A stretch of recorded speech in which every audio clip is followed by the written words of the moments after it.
పాఠాలు చెప్పనీకి క్లాసులకు టీచర్లు ఎప్పుడొత్తరా అని పిల్లగాన్లు ఎదురు చూసే రోజులు పోయి అసలు బడికి ఎప్పుడు పిల్లగాన్లు వస్తారోనని టీచర్లు ఎదురు చూసే రోజులు వచ్చినాయి కదా.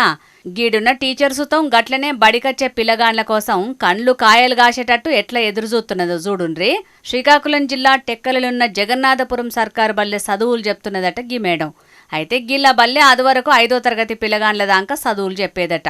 మరి పిల్లగాండ్లకు చెప్పనీకి సరిపోయేంత మంది టీచర్లు లేరో లేకపోతే పిల్లగాండ్లే తక్కువైనరో తెలియదు గాని 3వ తరగతికించి 5వ తరగతి వరకున్న పిల్లగాండ్లను పక్కపొంటున్న ఊళ్ళ బల్లెకు పంపిరట. ఇక అంతకు మొదలు 2వ తరగతి చదివే 2 పిల్లగాండ్లు ఉండేదట గిల్ల బల్లె. ఇక ఈయేడు ఆళ్ళు సుతం 3వ తరగతి అయ్యే వరకు ఉన్నిద్దరు పిల్లగాండ్లు సుతం పక్కపొంటి ఊళ్ళ బల్లెకు పోతున్నారట. ఇక ఇంటింటికి తిరిగి పిల్లగాండ్లను బల్లెకు పంపమంటే సర్కారు బల్లె చదువులు మంచిగుండయి, మేం ప్రైవేట్ బల్లెకే దోలుతున్నామని మొక్క మీద కొట్టినట్టే చెప్తున్నారట పిల్లగాండ్ల అయ్యవ్వాలు. ఇక చేసేదేం లేక దినం బడికొచ్చి ఎవరన్నా పిల్లగాండ్లు వస్తారోనని ఎదురు చూసుకుంటా ఉత్తగానే వచ్చిపోతున్నారట గిట్లా. ఇక ఇదిట్లుంటే విజయనగరం కుంటినవలస అనే ఊళ్ళున్న అంగన్వాడీ బల్లె పరిస్థితి ఎట్లున్నదో చూడుండ్రి.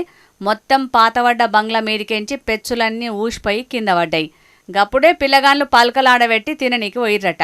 గంతే మీదికేంచి పెచ్చులూసి కింద పడ్డాయట గిట్లా. ఇక చూసి ఆడున్నోళ్ళందరూ మస్తు గుబులు పడ్డారట.